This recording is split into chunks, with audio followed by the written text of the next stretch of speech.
Assalamualaikum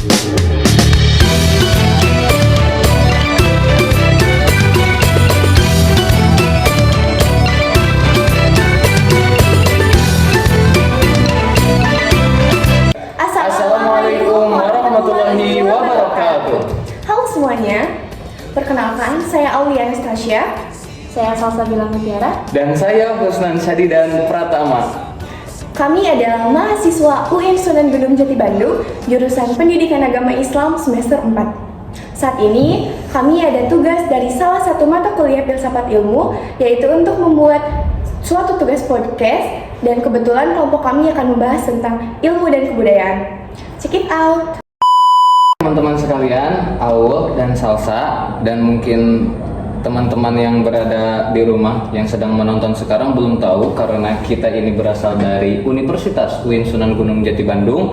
Tentunya pembahasan yang akan kita bahas kali ini tidak jauh berkaitan dengan hal-hal yang religius. Pertanyaan yang akan dilontarkan silahkan kepada Aul. Baik, terima kasih. Seperti yang kita ketahui bahwa ilmu dan kebudayaan itu sesuatu yang bisa dibilang ada kausalitasnya. Dan juga kebudayaan yang kita miliki di Indonesia ini tentu sangat banyak. Karena kalau kita meninjau dari nenek moyang kita itu berasal dari suku-suku yang berbeda. Nah, berbicara tentang kebudayaan, tak sedikit orang yang berpendapat kalau kesenian gitu ya, kebudayaan, itu tuh termasuk sesuatu yang haram. Pernah gak kalian mendengar? Pernah. Seperti itu. Salsa pernah ya? Pernah. Kayak ada yang ngomong seni itu haram gitu. Nah, bagaimana sih pendapat kalian sebagai mahasiswa UIN menanggapi hal itu? Ya. Kalau dari saya pribadi, ya mungkin ketika seni itu cakupannya memiliki daerah sendiri dan agama pun, kalau menyangkut haram berarti menyangkut agama, bukan ya? Nah, jangan mencampur adukan agama dengan seni. Jangan mencampur adukan agama dengan budaya. Karena budaya itu harus kita hargai, harus kita jaga, dan harus kita lestarikan. Sedangkan kalau seni dan budaya, sedangkan kalau agama itu sudah terkait dengan kepercayaan. Maka jikalau dicampur adukan, sepertinya akan menimbulkan perkara yang harus diperdalam kembali. Gimana kalau menurut? Tapi kalau misalkan ngebahas mengenai apa sih tidak boleh dicampur adukan gitu.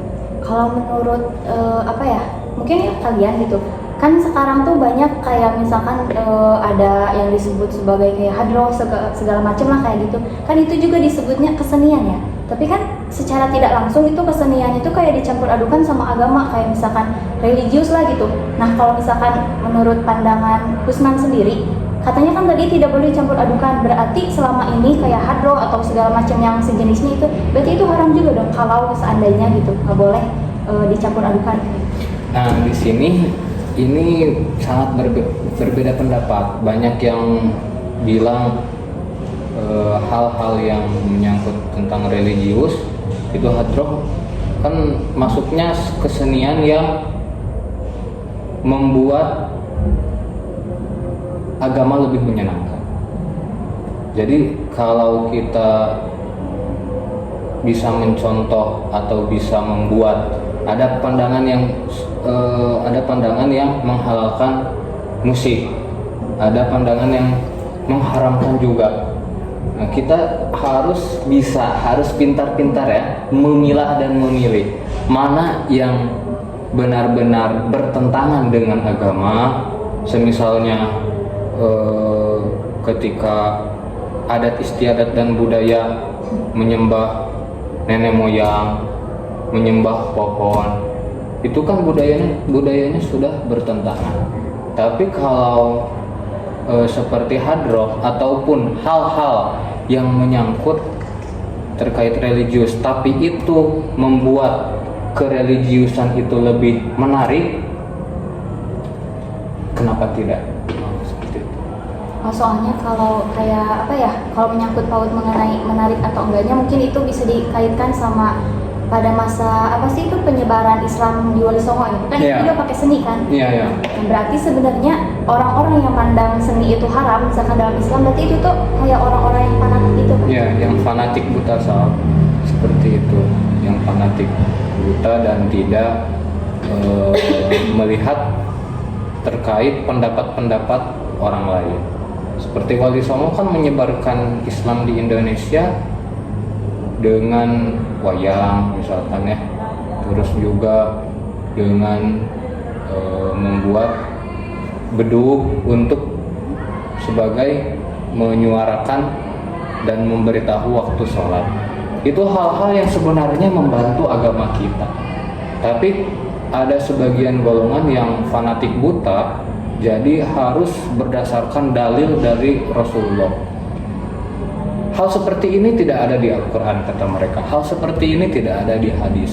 Padahal meskipun tidak ada di hadis dan di Al-Quran, selagi hal itu membantu dan selagi itu tidak terlalu melenceng dari aliran dan jalan agama, maka itu boleh-boleh saja. Makanya jangan mencampur adukan dalam maksud yang fanatik itu seperti itu. Dan seperti yang telah disampaikan oleh teman-teman saya, yang pastinya tiap orang punya opini dan argumen yang berbeda-beda. Menurut saya pribadi, seni dan kebudayaan, seni dan agama itu bisa berjalan secara bareng-bareng gitu, secara bersama-sama gitu. Selagi kesenian dan kebudayaan itu tidak melenceng dari ajaran agama. Seperti misalnya, kalau di zaman dulu ada kesenian kayak seperti yang kita ketahui ya, lukisan-lukisan di zaman dahulu itu sedikit vulgar gitu ya. Cuman seiring berjalannya waktu, si lukisan-lukisan itu jadi lebih sopan ya. Terus ada yang namanya karikatur. Selagi karikatur itu digunakan untuk mengekspresikan atau menuangkan kreasi kita dalam hal yang masih batas wajar dan tidak melanggar norma sosial dan apalagi norma agama, itu masih bisa gitu. Jadi masalah agama dan kesenian itu tidak bisa berjalan bersama-sama, menurut saya tergantung ya, tergantung orangnya gitu. Dan selagi si hasil karya itu tidak melenceng dari agama, pasti masih bisa ditoleransi gitu. Nah, sekarang kita bahas terkait fenomena yang sedang booming gitu ya saat ini, yaitu tentang maraknya artificial intelligence atau AI. Seperti misal contohnya ada ChatGPT, Gemini. Kalian pasti udah sering gitu dengan hal itu kan? Kita sangat sering sekali ya. Bahkan itu mahasiswa udah jadi apa ya, bestinya para mahasiswa gitu. Iya. Nah, menurut kalian sendiri nih, wajar gak kalau misalnya kita tuh lebih mengandalkan AI daripada kemampuan yang ada di dalam diri kita sendiri gitu? Kalau menurut saya itu hal yang wajar karena perkembangan teknologi ini sangat susah sangat susah kita tolak, sangat susah kita halang-halangi. Tapi solusi yang saya keluarkan, kenapa saya bisa bilang wajar itu, solusinya adalah kita harus tahu tempat. Kalau mungkin tahu tempat dan situasi, mungkin jikalau memang AI itu membantu pengetahuan kita, itu tidak akan mengurangi potensi kita yang sebenarnya, malahan mungkin bertambah.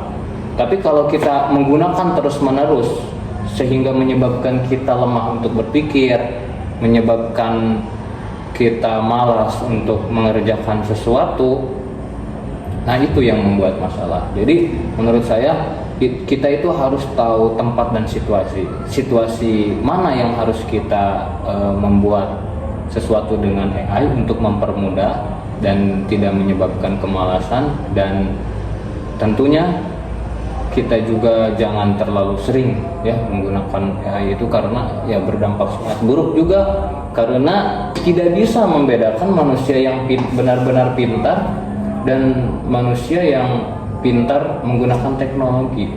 Bisa jadi manusia yang kurang pintar tapi dia pintar menggunakan teknologi dan mengakali teknologi untuk mengerjakan sesuatu, orang yang benar-benar pintar itu bisa kalah.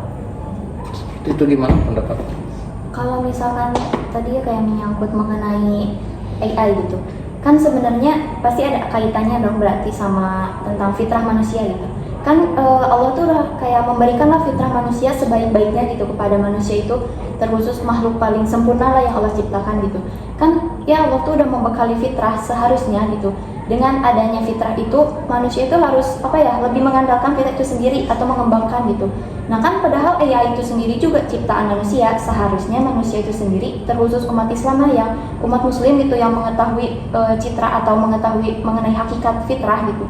Harusnya tuh lebih memilah dan memilih mengenai penggunaan AI itu sendiri, karena kan ibaratnya kalau misalkan kita terlalu tergantung sama AI gitu, itu tuh kayak lebih ke harga diri manusia yang telah diciptakan oleh Allah tuh sebagai makhluk paling sempurna gitu. Padahal kan ya itu sendiri tuh ciptaan manusia yang emang manusia juga diciptakan sama Allah gitu. Harusnya ya sadar dirilah, jangan terlalu tergantung terhadap AI gitu. Kalau menurut aku sih kayak gitu. Jangan terlalu berkegantungan ya. Iya, Gitu. bagus. Nah, jadi dengan adanya AI bukan berarti kita tuh tidak mengandalkan kemampuan yang ada di diri kita gitu. Justru itu tidak baik kalau misalnya kita terus bergantung dengan yang namanya AI gitu. Dikit-dikit kita buka ChatGPT, Gemini, itu nanti bakal muncul yang namanya brain rot atau pembusukan otak gitu. Karena yang namanya otak atau pikiran kita kalau kelamaan tidak digunakan pasti berkurang kemampuannya gitu. Jadi adanya AI gunanya untuk membantu kita memudahkan aktivitas kita, tapi bukan berarti kita harus selamanya bergantung pada namanya AI. Iya, benar.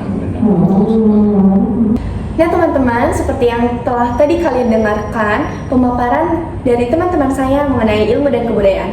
Nah selanjutnya saya ingin bertanya, menurut kalian apa korelasi antara ilmu dan kebudayaan itu? Kalau menurut aku sendiri gitu ya, korelasinya tuh ibaratnya gini kan, perkembangan ilmu itu kan pasti dipengaruhi juga dengan kebudayaan. Nah jadi kalau misalkan ditanya mengenai secara spesifik gitu, apa korelasinya? Sebenarnya itu tuh seperti yang dijelaskan mungkin di awal tadi, bahwa ilmu dan kebudayaan itu sebenarnya saling berkaitan, terkhusus dalam agama Islam itu sendiri kayak gitu. Nah kalau menurut saya mungkin korelasi yang yang lebih terlihat gitu. Kalau menurut saya sendiri ya, Aul dan Salsa, korelasi antara ilmu pengetahuan dan ilmu dan kebudayaan. Jadi sebenarnya ilmu itu membentuk kebudayaan. Jadi kalau kita melihat sekarang ada wayang golek, itu kebudayaan. Cara membuat wayang golek itu kalau tidak ada ilmu seperti apa kan? Itu korelasinya. Terus juga kebudayaan mendukung perkembangan ilmu. Contoh juga wayang golek. Dengan kita menggunakan wayang golek ya, ilmu itu semakin berkembang. Orang-orang semakin tahu akan ilmu agama yang dipersembahkan oleh ilmu yang dipersembahkan oleh wayang golek, kan di dalamnya itu ada ilmu. Nah, manusia itu seiring dengan berjalannya waktu itu berkembang, semakin kritis. Oh, Islam itu seperti ini. Kan wayang golek itu cuma sebagai perantara penyampaian, sebagai media yang diisi oleh ilmu-ilmu agama. Jadi dengan adanya kebudayaan, bedug, contohnya bedug, seiring berkembangnya waktu, berjalannya waktu, bedug itu tergantikan oleh mik dan toa di masjid. Benar tidak? Oke. Terus juga ya, itu baru dua yang saya sebutkan korelasinya. Yaitu keduanya saling memengaruhi. Ilmu membentuk kebudayaan, kebudayaan mengembangkan ilmu. Dalam Islam, ilmu dianggap sebagai bagian yang terpenting tentunya ya. Ilmu bagaimana kita untuk mengetahui tata cara sholat, bagaimana kita mengetahui tata cara baca Al-Quran. Nah seperti itu. Pokoknya intinya dari saya, ilmu dan kebudayaan itu saling berkaitan, korelasinya sangat jelas ya. Dengan mengembangkan, dengan kita semakin menghargai, menjaga kebudayaan, ilmu pun semakin meningkat pesat. Nah jadi kan kita tahu sendiri gitu di zaman sekarang di era modern itu kan banyak lah beberapa budaya mungkin yang sedikit apa ya kayak nyeleneh atau misalkan lebih ke mencoreng apa ya keilmuan itu sendiri gitu. Nah, sekarang kita sudah masuk di penghujung sesi podcast kita kali ini. Jadi seperti yang sudah teman-teman saya di sini bahas gitu mengenai ilmu dan kebudayaan. Jadi pastinya ada korelasinya gitu. Baik buruknya itu tergantung opini dari kalian masing-masing. Gitu. Seperti kata Tan Malaka dalam bukunya Madilog, kalau ilmu itu bikin kalian meremehkan orang yang bekerja dengan cangkul, lebih baik ilmu itu ditiadakan. Benar sekali, Al. Sekian dari kami, mohon maaf apabila ada kesalahan. Wassalamualaikum warahmatullahi wabarakatuh. Bye.